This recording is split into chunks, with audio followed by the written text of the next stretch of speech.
En las clases anteriores estuvimos viendo el modelado de sistemas mecánicos de masa resorte. Ahora vamos a ver el modelado de circuitos eléctricos. Vamos a ver que se puede utilizar el mismo modelo matemático, o sea, la misma ecuación diferencial. Aquí en un circuito eléctrico va a existir una fuerza, que es una tensión, un voltaje, y una corriente. Si tuviéramos una jeringa llena de agua, habría una fuerza provocada por el empuje de un émbolo y a través de esta va a fluir agua. En un circuito tendríamos flujo de corriente de electrones, pero podría, por ejemplo, existir en alguna tubería una disminución de su diámetro que genere cierta resistencia al flujo del agua. Aquí la resistencia en un circuito se describe con la letra R, y de acuerdo a la ley de Ohm obtenemos que el voltaje es igual a la resistencia por el flujo de corriente. Dijimos que entonces R es la que limita el flujo de corriente. Ahora, dado un voltaje, la intensidad de corriente se representa de esta forma. Para el caso de un inductor, y ahora aplicando la ley de Faraday, la cual nos dice que una corriente eléctrica genera flujo magnético alrededor, aquí podríamos ver una espira, aquí varias espiras, y si queremos determinar entonces la tensión, esta va a ser igual al número de vueltas de la espira por la derivada con respecto al tiempo del flujo magnético. Ahora aquí esta sería entonces la representación para un inductor. Tendríamos entonces el voltaje, sería igual a L, que es la inductancia, por la derivada con respecto al tiempo de la intensidad de corriente. Aquí esta inductancia viene siendo este término. De acuerdo a esta expresión, si nosotros lo multiplicamos por la derivada de la intensidad, no afectaríamos el numerador ni el denominador.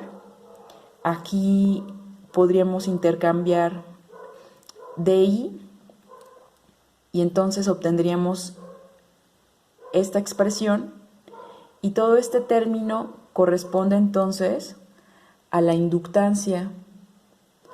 Por lo tanto, nos quedaría esta expresión. Aquí ahora, como en el caso de la resistencia, dado un voltaje quiero obtener la intensidad. Como tengo aquí una derivada, para poder obtenerla tengo que realizar una integral de menos infinito hasta t, en donde aquí esta t es una variable muda.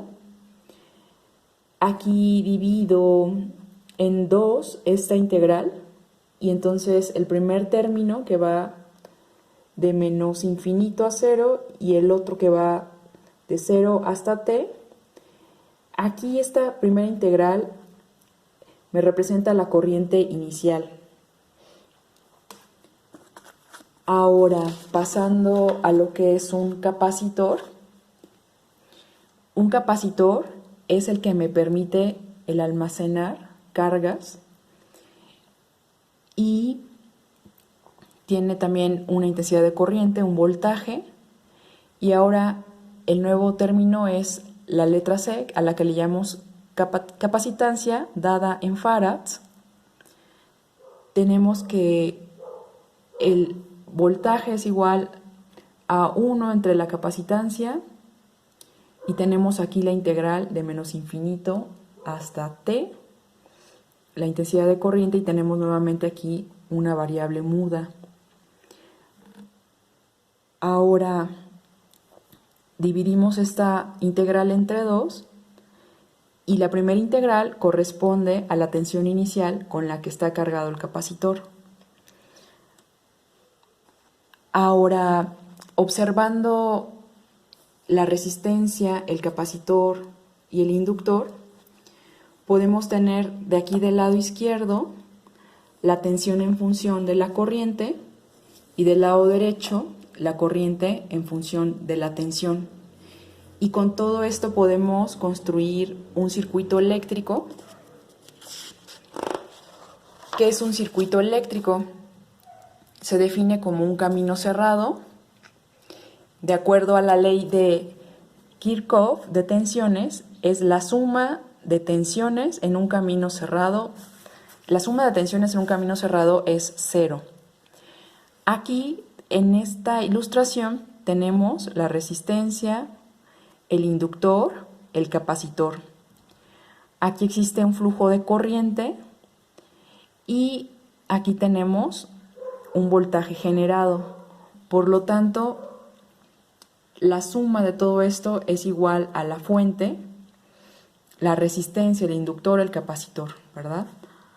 Ahora, para cada uno obtenemos esta expresión en donde tenemos este que es el de la resistencia.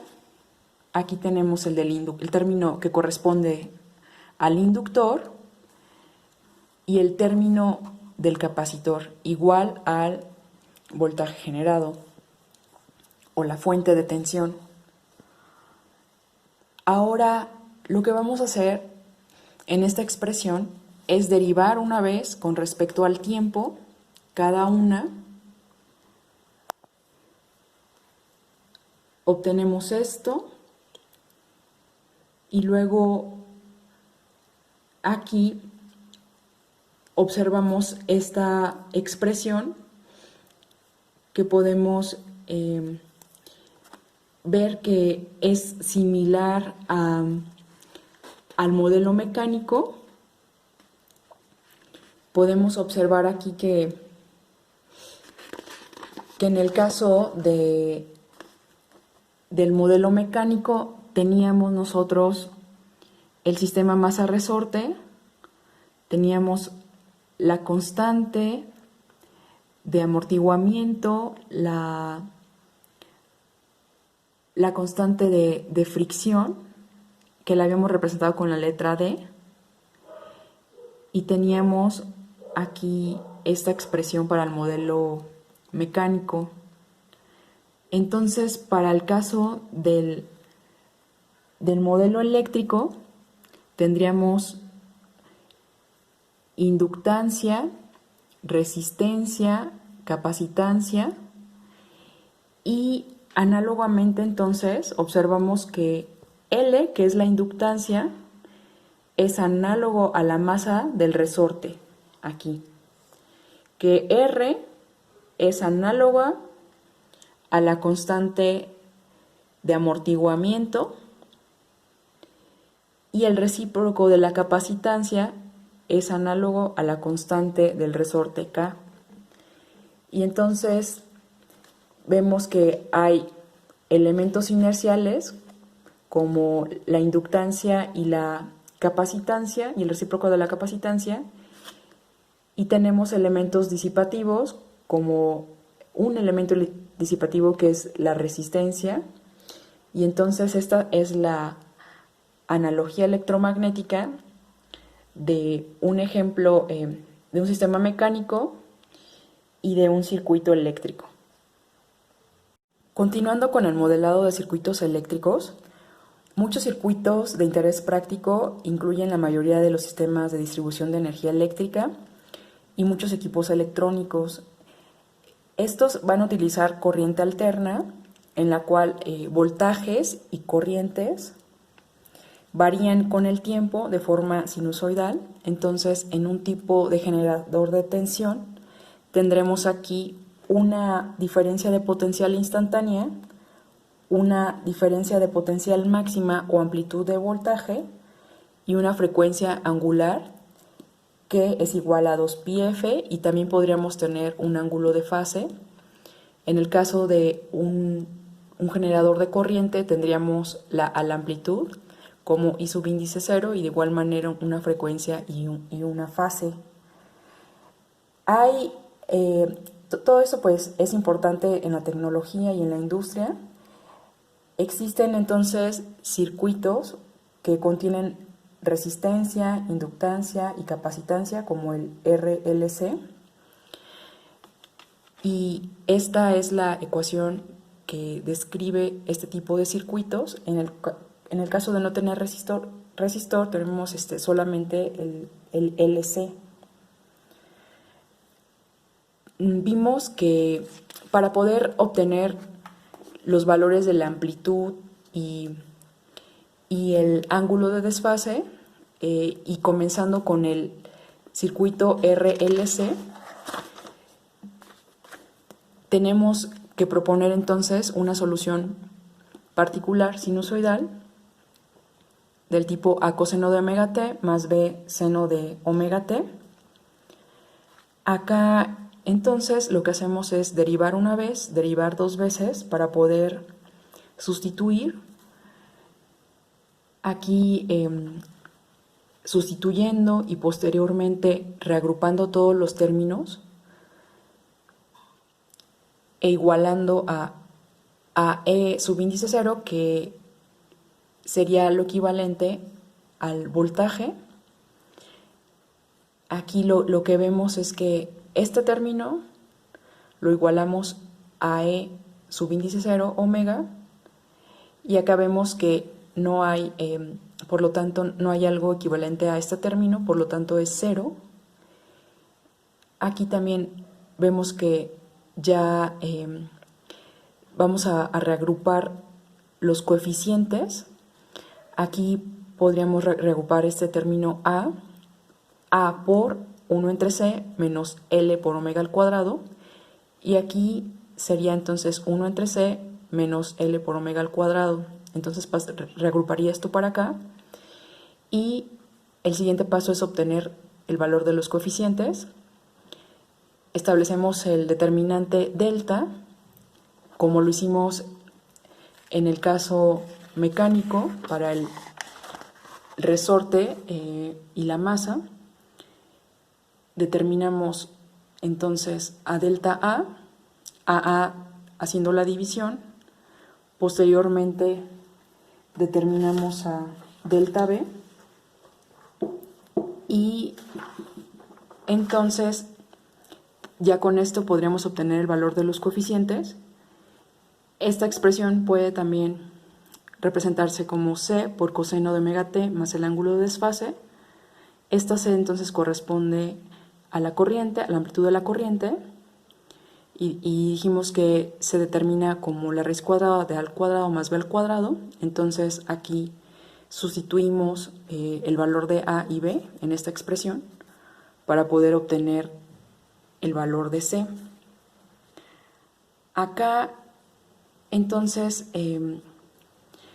podemos ver que la amplitud de la corriente es igual a toda esta expresión, y el término que tenemos abajo se conoce como la impedancia, que es lo que impide el paso de la corriente y se define mediante la letra Z. Posteriormente, para poder determinar el ángulo de fase, se obtiene dividiendo el valor de B entre A, y se obtiene entonces esta expresión. Por lo tanto,